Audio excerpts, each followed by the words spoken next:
We are live. Welcome back to the Story Vault podcast, where every week I interview some of the greatest thinkers, reformers, and entrepreneurs of our day to extract the gold from their stories so we can all live healthier, wealthier, meaningful lives. Ladies and gentlemen, today, my first ever episode, the first episode of the Story Vault podcast. And I knew who I wanted to have on this episode. And today, ladies and gents, Dan West on the podcast. Dan, thanks so much for coming on. It's an honor. And excited to be here. Excited to be here with the first one. Let's make it a good one. And let's do this. I'm stoked, man, because I was thinking earlier before this podcast, and it's just been really cool. It's been about 12 months now since we've kind of got to know each other, started building our personal brands on Twitter, now X. Been a wild ride. It's crazy thinking in 12 months how much has happened, changed, been built. But I'm just really, I just wanted to say before we kick off, I'm just really thankful for our friendship. And I think back to that first time we were on a call. It's probably about nearly a year ago. I remember I was in France. It was our first ever call, a networking call. You know, everyone's jumping on calls, getting to know each other. And I just remember we clicked, you know, our philosophy, our way of seeing the world, life, wealth, freedom, business.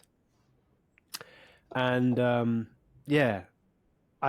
super thankful for our friendship. And honestly, from what we're going to talk about, but knowing your story, I'm just excited for people to hear it, because you have a crazy story. You have a phenomenal story considering you're still, you know, pretty young.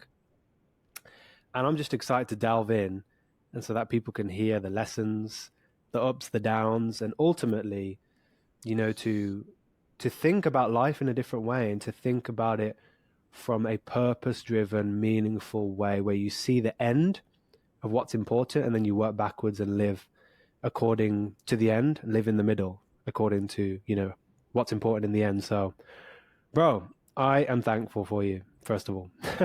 Well, that was a great introduction. And dude, I remember that call myself.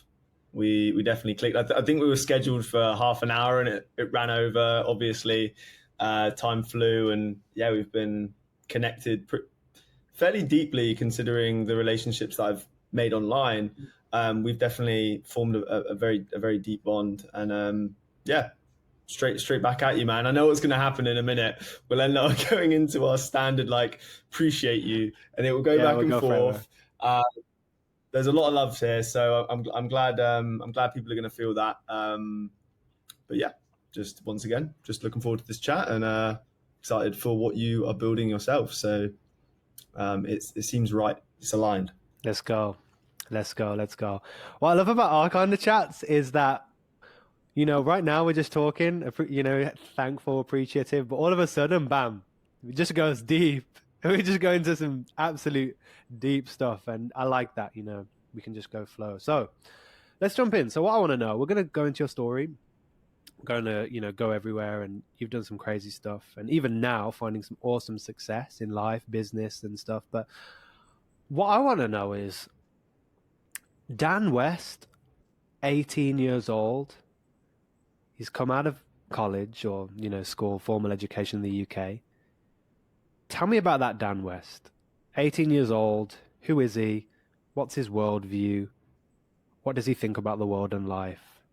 Who is that Dan West, 18 years old?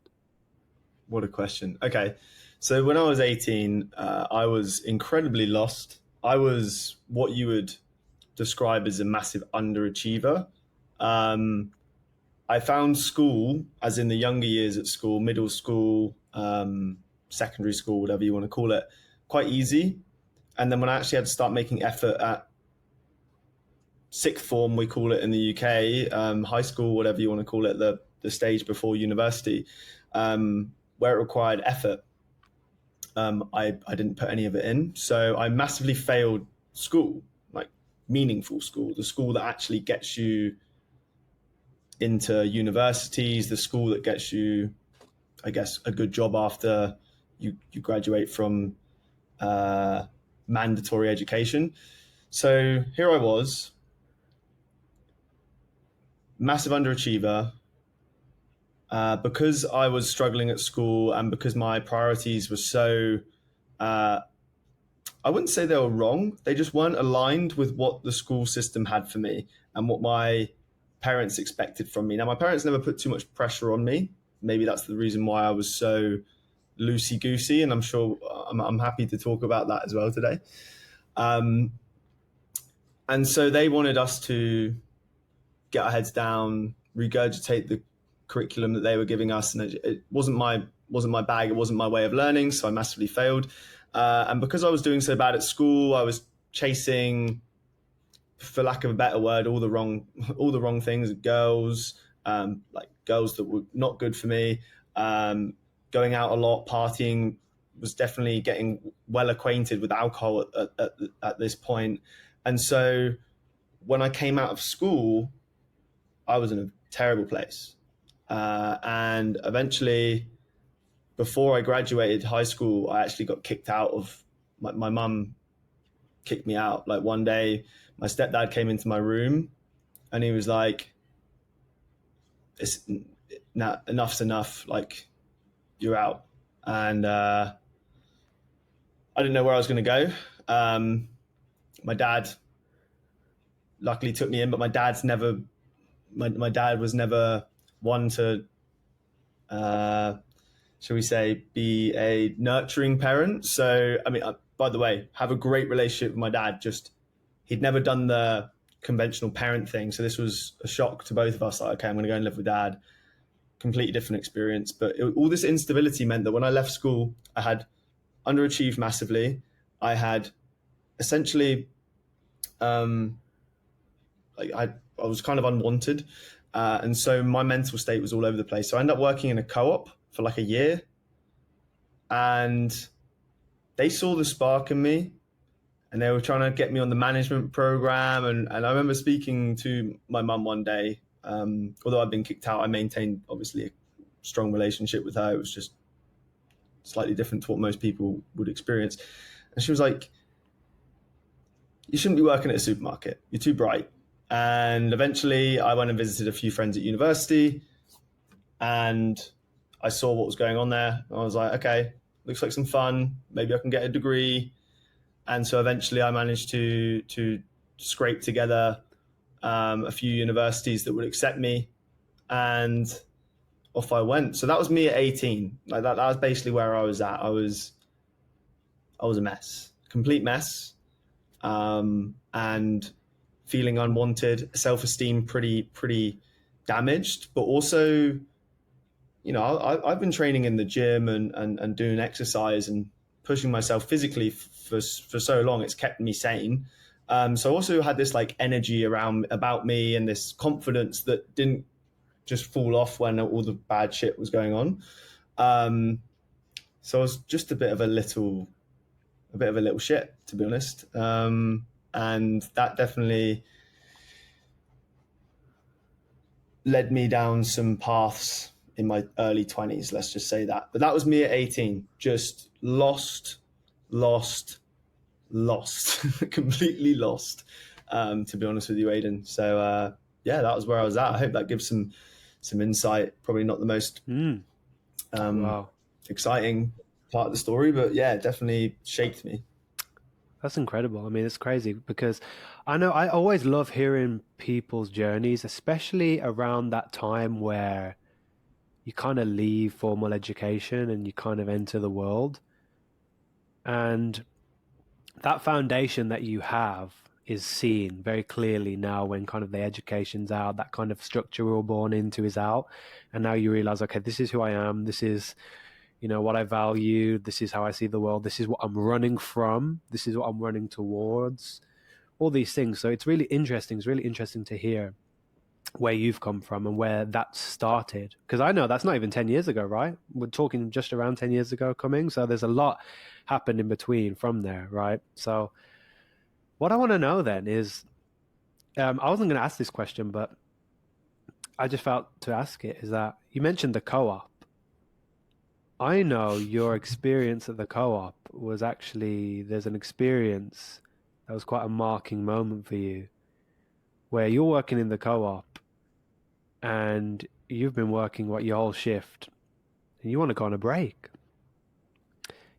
You're asked to go on your break and the manager says, "Look, no, we need someone to cover or whatever," and you realize, hang on, I've got like 30 minutes left or an hour left of my break. Who's going to cover me in like an hour? No one's coming. And that moment was a massive moment for you in terms of how you see the world, how you see life, work, business, philosophy. I want to jump into that. What happened and what did you learn from that? First of all, I'm so impressed that you made a mental note of that. So that was the moment I realized what was going on. I've always questioned authority, as we might have got a clue from that about the previous story I just told about being 18 and not abiding by the rules at school. But I always wanted to be a good employee. I always wanted to be a good worker. That was bred into me. Be a good worker, do your duty, and don't complain. But this was when I realized what was actually going on, which was I was on minimum wage, a kid, disposable. They didn't care about my well-being. They didn't care if I hadn't had a break. I've obviously, as a young man, you probably dramatize a little bit, like I'm really hungry, or this isn't scheduled. I went to the gym today and I haven't had enough food. Like those problems that I was building up in my mind were obviously probably not as big as the reality was. Just because I'm quite particular with how I've always been quite particular. So that was what was causing the stress. Like I'm supposed to be on my break. I haven't eaten enough. I'm hungry. Where's the person that's going to come and relieve me?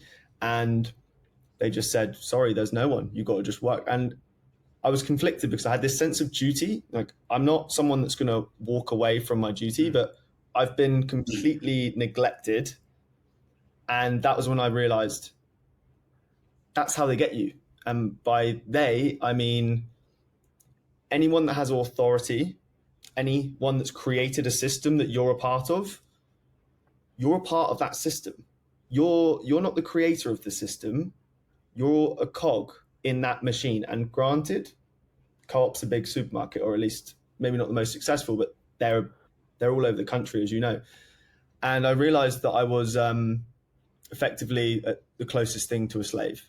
And I know that might sound dramatic, but minimum wage, not allowed to go on a break. They don't have any system to relieve you. They basically just say, get on with it. And I get it. We were a team. There's a team aspect, but I realized that I would never be treated how I wanted to be treated, how I felt like I deserved to be treated if I remained an employee that had no skills, that didn't take it upon themselves to create their own system. And that was the moment where I was like, I don't know how long it's going to take, but I'm going to build my own thing. And it's going to be, however it turns out, it's going to be better than this. This is not a way to live. And I realized even if I went up the hierarchy in the management or I went to another company, it would still be the same. So from that moment on, I just knew I was destined for entrepreneurship, and the feeling of that I had in that moment, I was like, I'm never going to experience this again. I'd rather be on on my knees struggling to do my own thing, but free, than stood at a kiosk getting paid £6 an hour, guaranteed payment, check, whatever. But you have no control over your life. That was, and it hit me harder than I think most people. I think people listening to this probably know that. They know that in their heart of hearts. And I'm sure if your audience, they're entrepreneurs, they're probably nodding along going, oh, well, that wouldn't be me. But it hit me especially hard. I took it very personally. So yeah, as you can tell, because you just unlocked my emotions there, it was a big moment for me. Yeah, man. I've noticed when it comes to, people who are building successfully, who are extremely passionate about life, business, entrepreneurship, freedom, this sense of building wealth and getting control of your time. I've noticed there's always these few marker moments where it's like the catalyst for this. They call it like it's like a, like an apocalyptic moment. It's like the veil is removed from your eyes and you see, you feel. And I wanted to say though, ask a quick follow up there. If you could sum up in like a sentence or two, because you said I wanted to make sure that I never felt that ever again. When we're talking about that, if you could sum that up, what would you say that is? Is it that feeling of I felt powerless? I felt like I had no control? What was it that you said, I didn't want to feel that again? What was that? If you could sum that up for us. It was like the feeling of I have to do this, but it's the last thing on earth I want to do. And that, like, I don't know if that's cognitive dissonance. I'm not sure exactly how you describe that, but the disconnect between this is paying me £6 an hour and I have to do it, although it's the last thing I want to do, and I've got to take it because I don't know what I'm going to do if losing the job was obviously one thing, but in all honesty, it was I don't want to let the team down, but that feeling and not taking control and basically saying, screw this, I'm going to go and do something else. That feeling of, oh my God, I don't want to do this, but I feel a duty to do it. And that's how I reckon 90% of people feel that way. They're like, I don't have the courage to step away and actually do something that's going to ruffle some feathers. But it's the last thing on earth I want to do. And I kind of don't have a choice because this is what pays me. So I had like these really weak golden handcuffs. So weak. I could have just gone and got another job up the road. Wow. Feeling the sense of duty to do it, but then also it being the last thing I wanted to do. Wow. Sheesh. I think you summed up powerfully that image, golden handcuffs. Bro, I totally resonate. I remember it's a very similar feeling. I'd come back from America. I was out there for 3 years. I moved out there when I was 19 years old. I had my first year. It was wild. My eyes were opened. My first year out of school, like, network, travel, another country, another continent, another culture, another way of seeing the world. I remember I came back home for the summer, just wanted to get some work, get some money to go back again. And I worked at this hospital job. It was like a admin for the hospital, at a hospital, an admin job. And it was just for the summer. And my job was basically to come for 8 hours and sit behind this computer and basically just submit the payroll inquiries, just literally go through, make sure the numbers aligned, and just send an email for 8 hours. And I remember sitting there thinking, man, I hate this. But what really hit me was, I was dotted around sitting at different computers. And there's this one time where I sat next to this lady. She's probably in her 50s or so. And she said, "Oh, what are you doing?" And I kind of told her, what I was doing, America, I'm here, I'm working. She kind of didn't really look happy that I was doing something so different, and I wasn't here in this place. And I said, "Well, how about you? Like, how long have you been here?" And she goes, "Oh, this is my 40th year." And I looked into her eyes and I could just see the life wasn't there. That life, that sense of life, that sense of passion, meaning, purpose, destiny. And something happened to me that day, very similar to you, where I realized, Aiden, I need to do everything in my power to not be in that position. Because like you just said, this sense of duty, I'm doing this work, I've come out of this system, I'm in my job, I'm working. But all of a sudden I hate what I'm doing. And when I have all these responsibilities, a house, a mortgage, a family, I don't have the luxury just to say I'm out, I can't do this anymore. And I was like, wow, this was a wake-up call for me. So I think it's really interesting hearing people's wake-ups, hearing those moments, and how that led to the next steps. So thanks for sharing, bro. That's really exciting. What I want to hear now is we're going to fast forward a bit. We could go everywhere, bro. I love conversation with you. We could literally talk for about 8 hours straight. I literally think that without any issue, without any like boredom, we could just go, which I think is awesome. But maybe we're going to do many parts, so I'm happy about that. What I want to go though, because we're going into your story. So you just talked about co-op, 18, lots of things in the middle, university.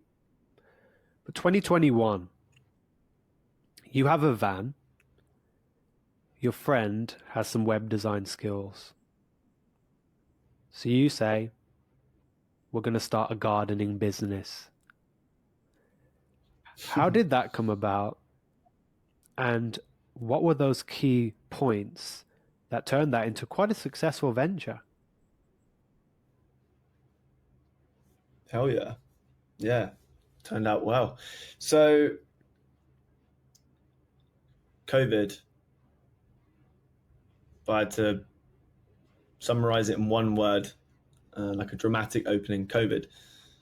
So I'd been in Australia and I had set up an events company there. My first, I guess, legitimate entrepreneurial venture, but obviously COVID came about. And I don't know if you know, but Melbourne, where I was living, had one of the worst lockdowns in the world. And I managed to see intuition kicked in and I managed to see it coming. So I got out like a matter of weeks before they locked down. When I was there, it was pretty free. And in the UK, everything was already pretty terrible. But in Australia, it hit late. But I was like, where do I want to spend this time? In a country that isn't my own or back home? So I decided to come home. Anyway, come home. Lockdowns, it's not great, but I got a job at Sainsbury's. The grocery stores, You can always rely on the. You can always rely on this. Yeah, I've had my fair share of grocery store relationships, shall we say? And I was doing a delivery driver job. They obviously those delivery driver jobs went through the roof because everyone was getting shopping delivered, but it still wasn't. It was nowhere near what I wanted to be doing. And plus, I'd just been doing some entrepreneurial stuff in Australia. I was like, this is a step backwards.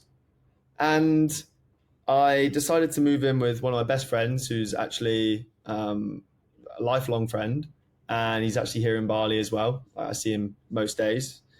And we looked at each other one day and we said, well, you are doing web design. I just started doing a bit of freelance copywriting as well.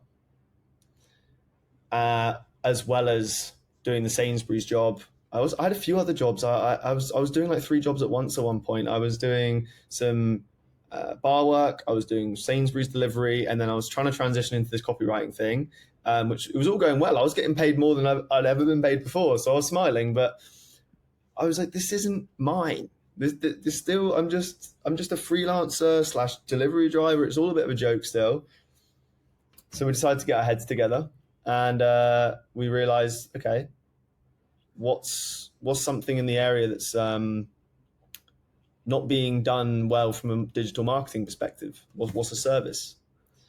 And we started with gardening. I also had a van, like you said. So copywriting, web design, and a van. It's coming into summer. What does that equal for a couple of chances that just want to go into something low barrier to entry, no skills really required, learn on the job? Gardening was that. So we started that business. We immediately within weeks, we were getting up in the rankings in Google.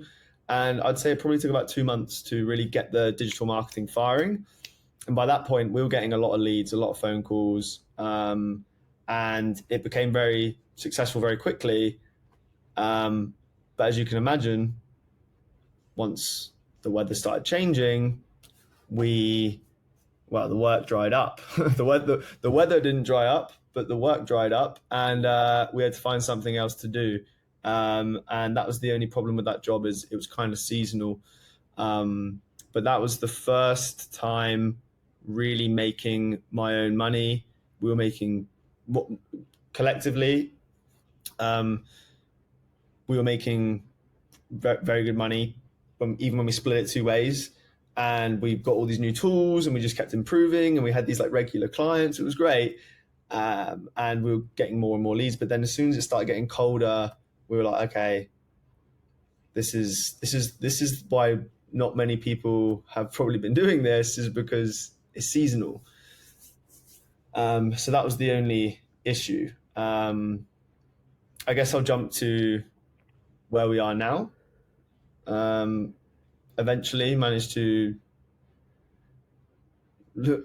last the winters out. We had a few clients that kept us going, and we did some other projects. I feel like there's going to be a question about the other projects that were kind of intermittent in between the gardening, but we ended up scaling it into a landscaping company. We got a team in, and we had a guy call us one day who's been a landscaper for 25 years. I gave him my van. We went completely remote, me and my business partner. And then we're like, all right, screw this. We're off to Australia. Like, you can do all the work. And I've pretty much been living away from home ever since we got that guy in and made that landscaping business remote. Obviously, the margin's a lot higher with landscaping because it's concrete work, it's block work. Again, like, so yeah, that was how that one turned out. And it was a great time, to be honest. That's amazing, man. I mean, so many lessons you can pull from that, so many questions I could ask, but I want to know, like, when you obviously giving the van away, moving to Australia, you're doing a lot of stuff remote, outsourcing the leads. How was that experience? Like, that must have shown you a lot about, or you about a lot about leverage, a lot around the power of outsourcing, automation, how that has an impact on your life, your lifestyle.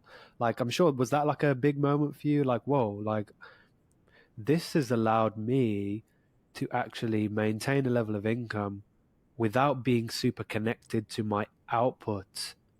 I want to build business this way forever. Absolutely. I would say, look, I would say that both of us are creators. We're creatives. And there's a tendency for us to want to do a lot of the stuff ourselves because we enjoy creating, we enjoy our craft, but that doesn't scale. And what it did is it taught me, okay, this was the biggest belief shattering thing. I couldn't believe, because put yourself now in, imagine this is you, and you have started a company because you didn't want to work for someone, because you'd rather walk over broken glass than be a tool in someone else's system, right? So for me to think that anyone would actually want to come and work for me was ludicrous. And the biggest belief shift was when this guy called us and said, have you guys got work? I'm realizing that he didn't want to be in charge. He just wanted work. So that was a belief shattering moment, was just because we think this way doesn't mean everyone else is. In fact, maybe we think completely differently. And maybe in fact, we are willing to put in the work to build the leverage, whereas most people aren't. And because they're stressed and because we're young, we have the energy, right? So that was belief shattering situation number one. Number two was when we started hiring VAs and being able to generate leads from Australia and have a guy in a van back in the UK running around and doing the jobs while we're taking, our cut. He's doing all the heavy lifting.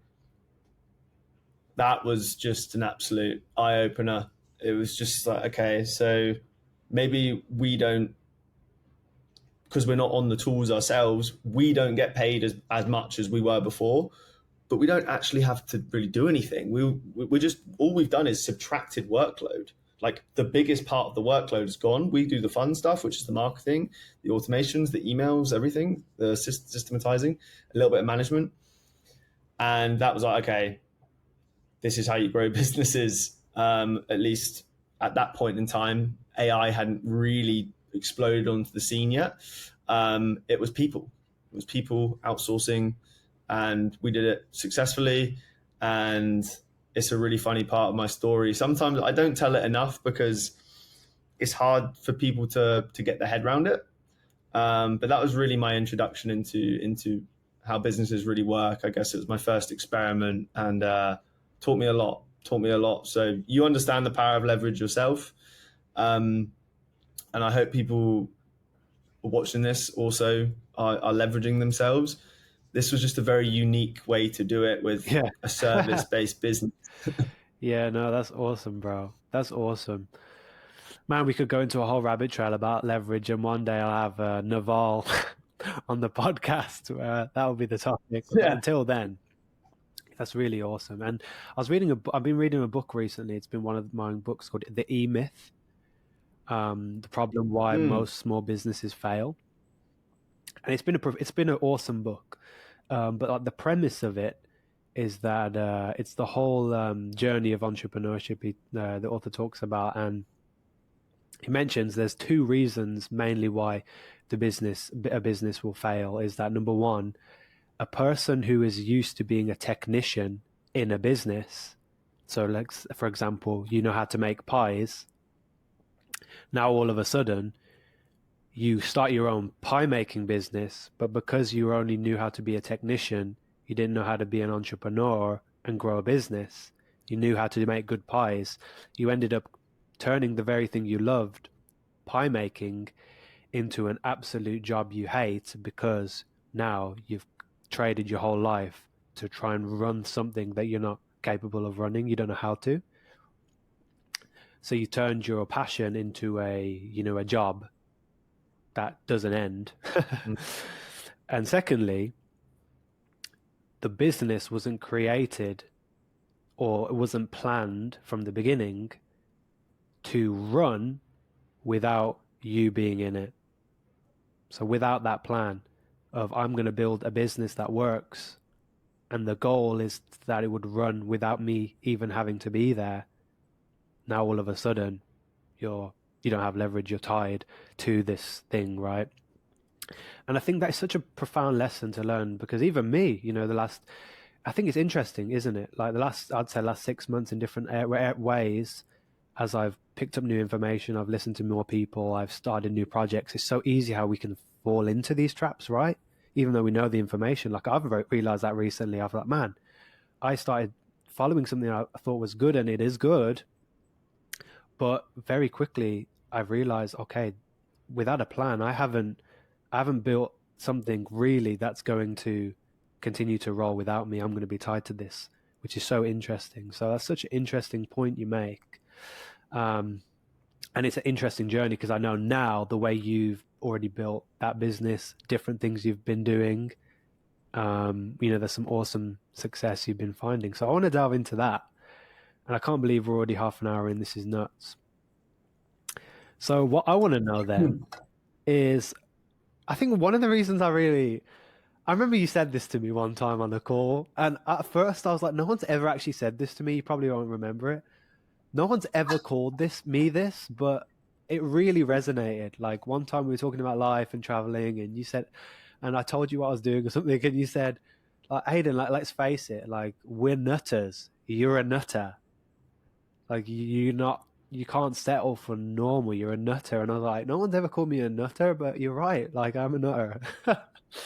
And you're a nutter as well. You're a nutter. And I think one of the things I really like that about you and I respect that about you is that you just won't settle for average. You won't settle for normal.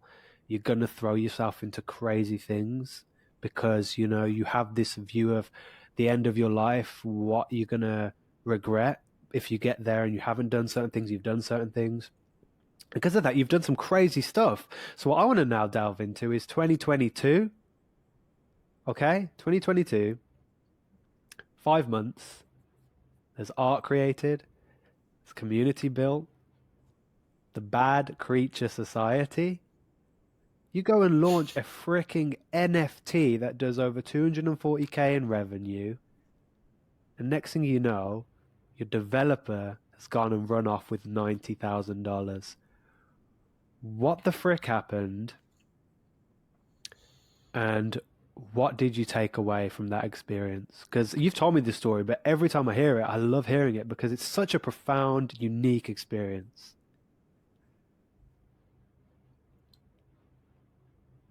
That taught me everything I needed to know about business. Mm. Uh, and everything I learned from that experience, when I look back, I look at the skills required to make it work, and it's exactly what I'm doing now. The difference was that in that particular market, which was the crypto market, it was a starving crowd. Everyone in that market is starving. It's a gambling. It's like going into a casino.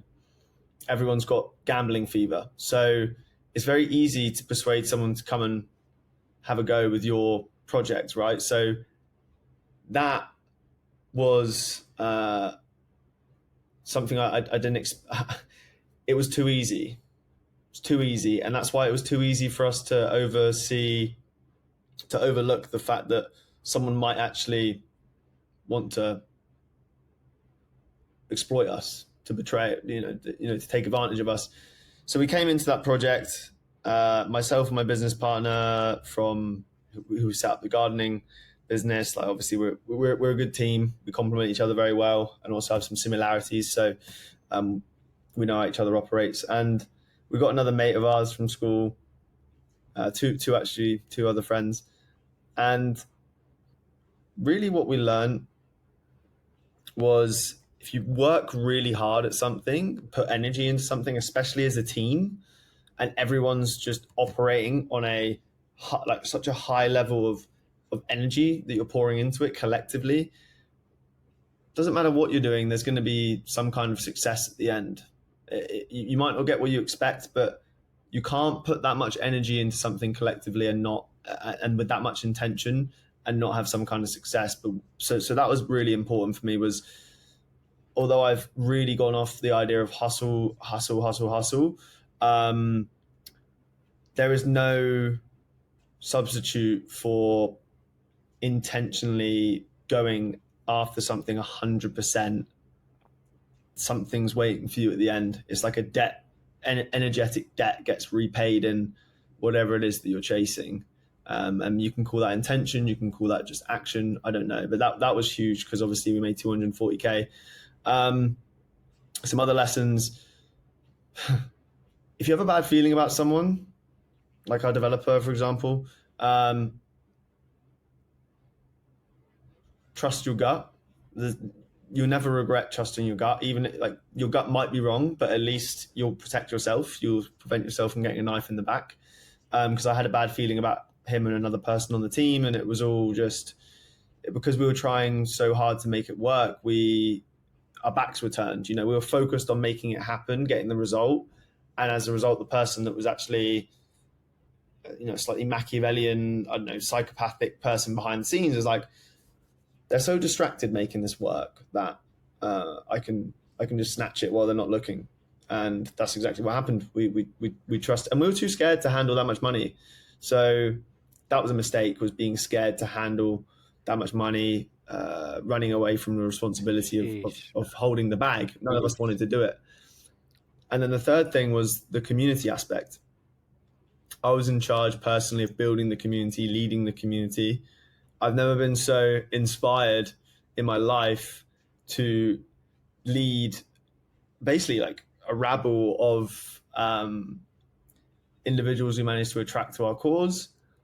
It was like I was born to do that. And I found it was very easy for me to get everyone inspired behind a vision, to build the relationships, to build the bonds, to delegate responsibilities, to spend time with the right people to get it running. Although I spent way too much time there, we really had one of the most, it was super tight knit, and we had genuine relationships with everyone in there. Like we got on calls with them all the time. And the weird thing is, we did such a good job of building that community. It's still going today. It's still going. the guys are just funding it themselves, because the NFT project in the end, it didn't, the market crashed, and we had, myself and the other founders didn't pay ourselves, so we had to pull out.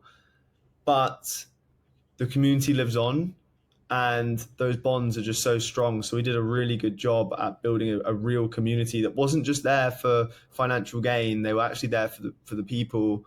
And I think that's a testament to what we built with that project. It's still going like 2 years later. I can't believe it, but yeah. That's crazy, bro. That's crazy. And a couple of reasons why that's crazy is because, well, I didn't know you back then, but what I do know about you now is that you have a massive value for leadership. You're extremely passionate about the personal brand you're building, the audience you have, the community you built. You even launched and monetized a community last year, which I saw you do. That takes skill. That takes a certain level of perspective, leadership, insight, building a community, managing it, inspiring the vision, actually keeping it going. So I can only imagine how much of the recent success has been tied to those experiences and that experience.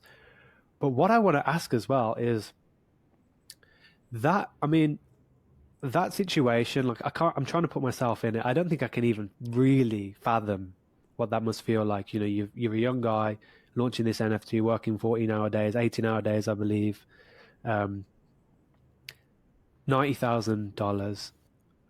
That sounds like a massive make or break moment in terms of how you're going to live the rest of your life. Am I going to? That is such a betrayal, such a painful moment where you kind of feels like you're at a crossroads. Do I call it quits now? And not just this project, but like my future, how am I going to build business, how I'm going to do this, because this is so painful. I don't know if I can keep going through these types of pain, or am I going to somehow navigate this situation, come out stronger, get lessons, and move forward. What was that tension there for you, where it was like, I'm sure that must have been there for a bit of time, like, can I keep doing this? Like, should I just, throw in the towel? I can do something different. I shouldn't be putting myself in these ridiculous positions, or this is too painful.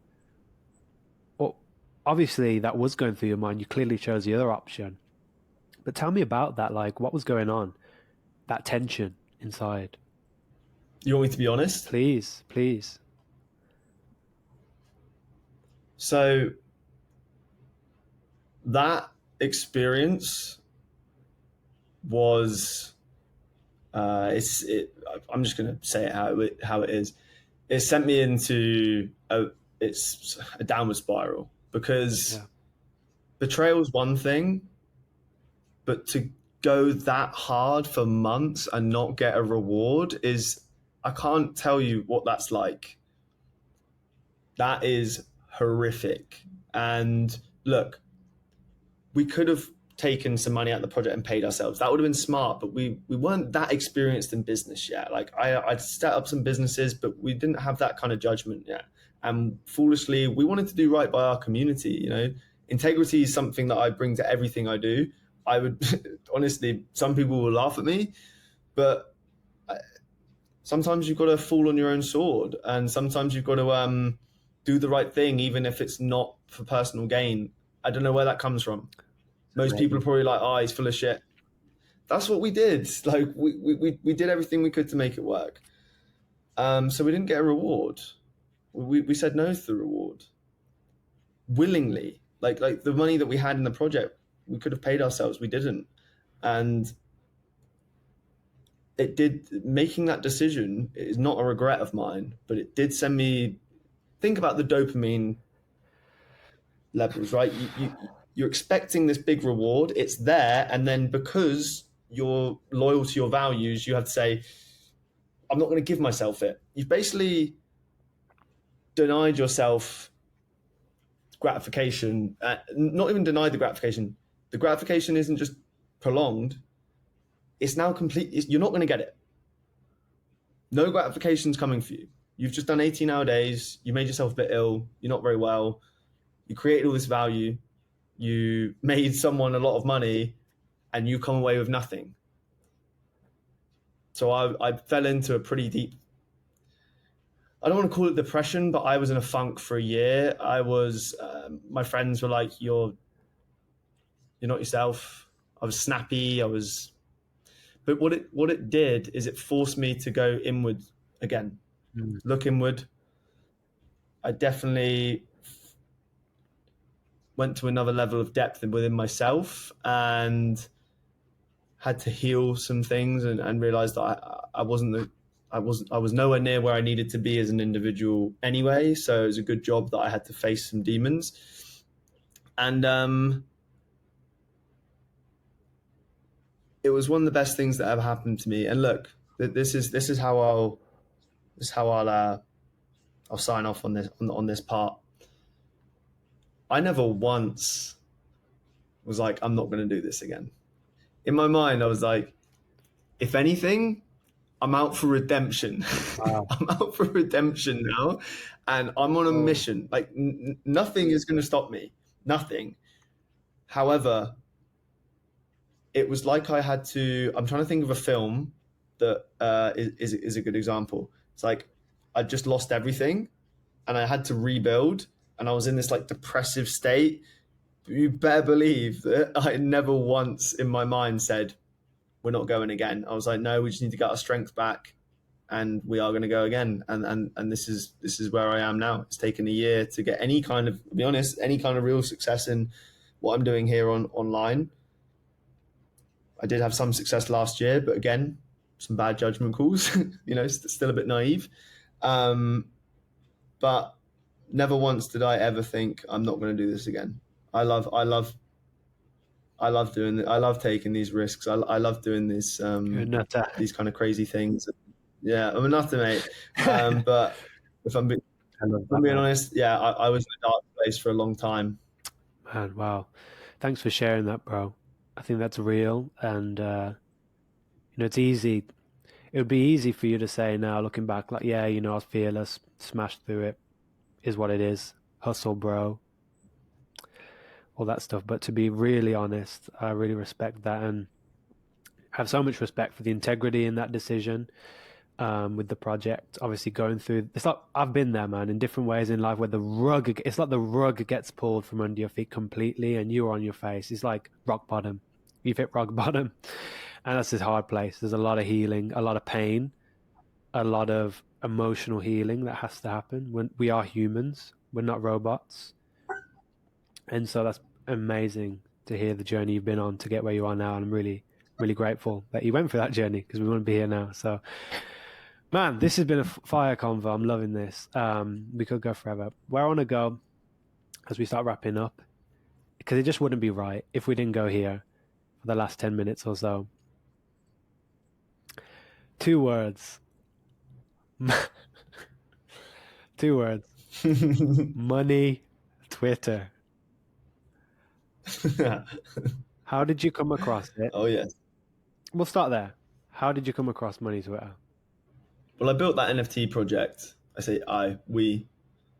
We built that NFT project on Twitter.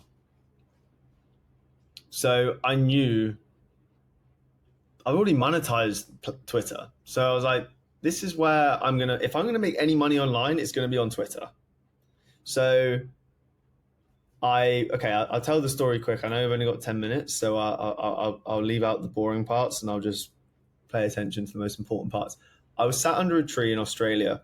I hadn't eaten for 3 days. I'd been fasting. Oh, okay. And it was like a bank holiday. I think it was New Year. I'd gone a bit hard on New Year, so I decided to go for a cleanse.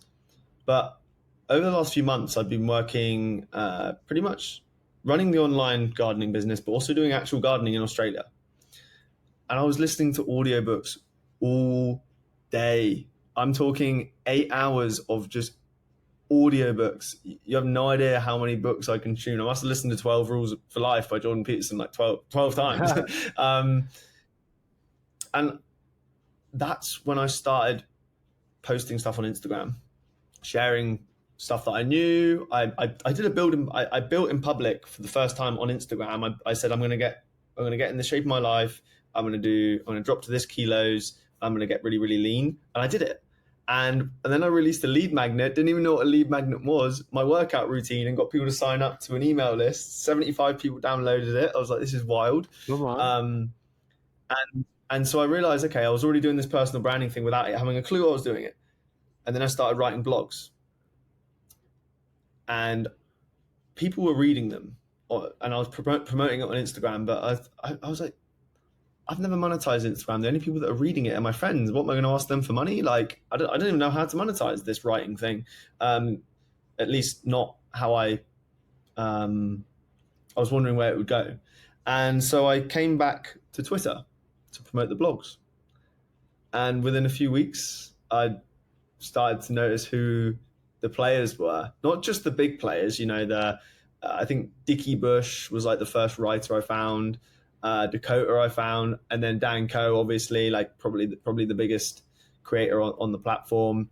And then I was like, wow, these guys are making good money at this. Like, I'm in the right place. Met all these people, started building, and then realized, like, oh my gosh, everyone's trying to do the same thing. Man, we could do Everyone's trying to do the same thing. Episode on this, man. I was like, everyone's trying to do the same thing. I was like, oh God, well, at the end of the day, it's just got to be a game of who wants it bad enough. And I was like, I'm a crazy guy. Like, I'm just going to do this. I'm going in. Like, I'm doing this. There's no way I'm failing on this because this looks like what I'm supposed to be doing. And then I started finding other nutters like yourself, people that actually had something. They had X factor. They were destined to make it because they had a screw loose. And when I started finding those people, even like joining Growth Army and stuff like that, like these other nutcases, started actually getting some success and started actually making it on MoneyX. Because MoneyX, man, LinkedIn's exactly the same now. Everyone's doing the same thing. Everyone looks the same. Everyone's saying the same things. Everyone wants the same thing, but only a few people get chosen to actually make it. And I don't know what the success rate is on MoneyX, but I think everyone who comes into MoneyX learns an incredible amount of skills. And like we've said a few times, it's like the class of 23 last year. Even the people that quit have skills that they go and take to a company, and they'll probably get paid more than the people that are trying to do the MoneyX thing, because those skills are worth way more outside of MoneyX than they are in MoneyX. It's like being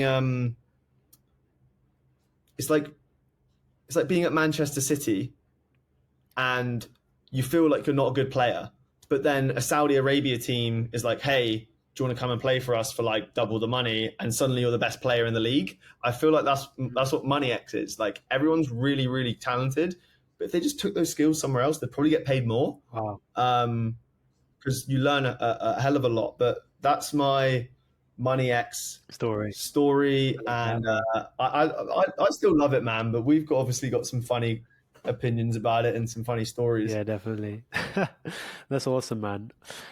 That's awesome. Yeah, because I mean, we should definitely have another chat about it, because that is a whole episode in of itself. Money Twitter, what you learn, that whole thing that was going on. It's a whole awesome chat there. But you're so right. Some of those fundamental skills, done correctly anyway, writing, persuasion, sales, speaking, funnels, copywriting, email, web design, spaces, podcast.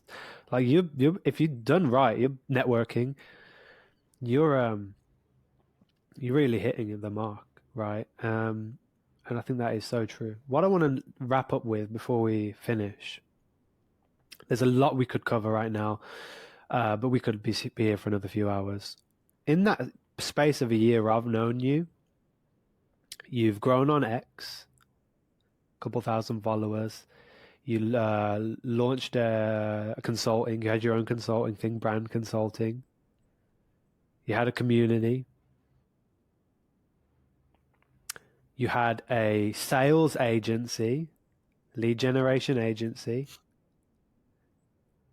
Recently now, I would say this is the spot where Dan West is hitting, it seems like anyway, he's hitting his stride, a holistic writing business where you have this offer you've created, a done with you, done for you offer, CEOs, founders, helping them build their personal brands, get leads, build authority, influence, all this stuff. And, you know, you found your stride, you found an offer, you're being paid accordingly, and you're smashing it. We can take this. This would be a nice way to wrap up because we could go everywhere with this. But what's the thing that's really, whether it's the lesson, the ethos, the mantra,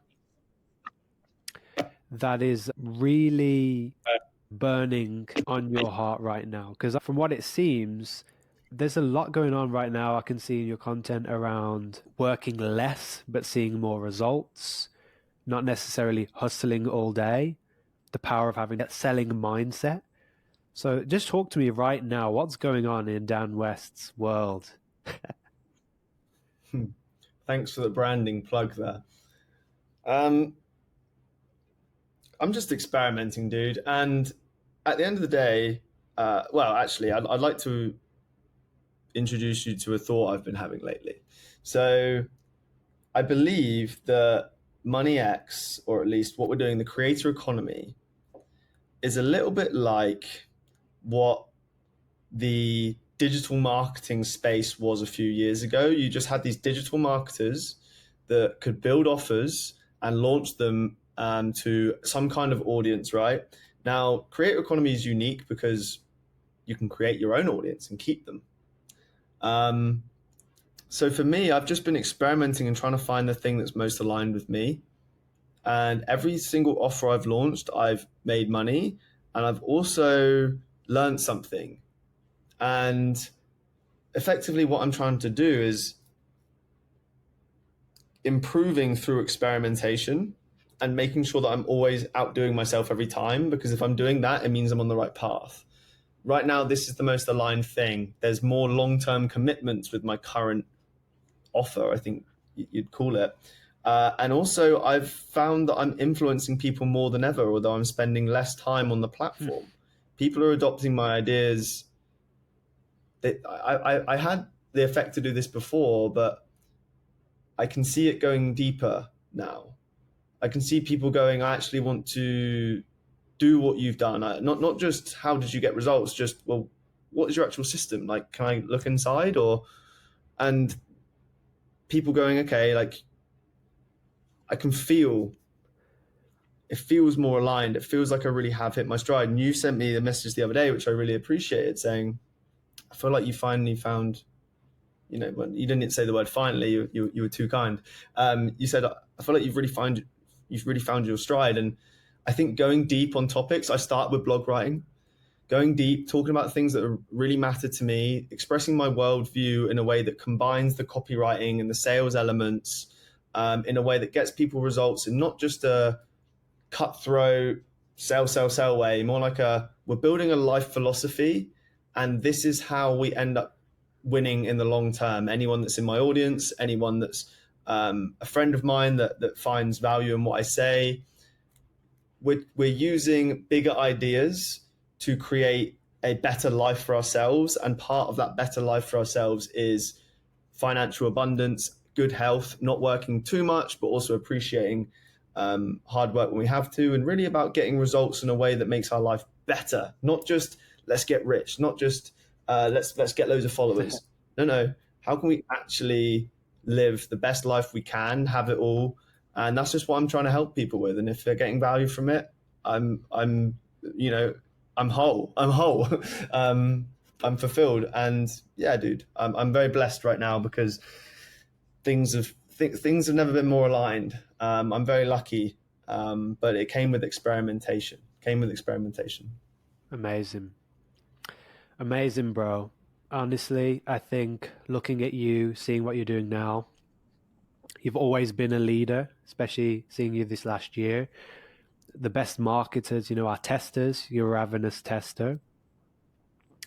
And what I love in this creator space is that, yes, you know, the heart of it, you know, is to, you know, build an income, make money.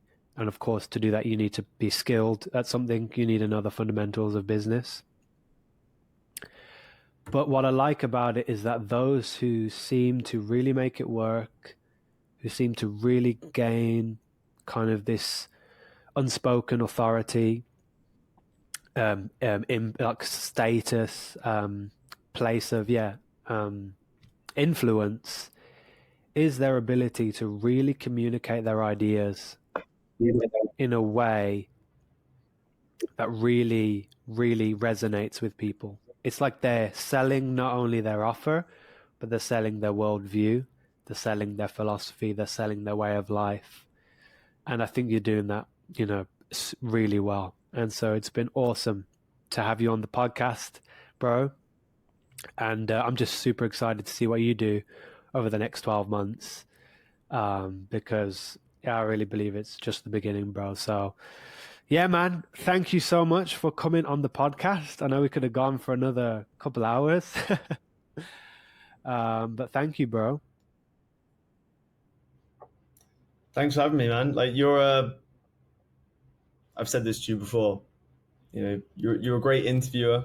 You're a great conversationalist. You listen, and that's why it's easy to for these conversations to just get, you know, that hour was literally flew by. That disappeared, so that's a good sign.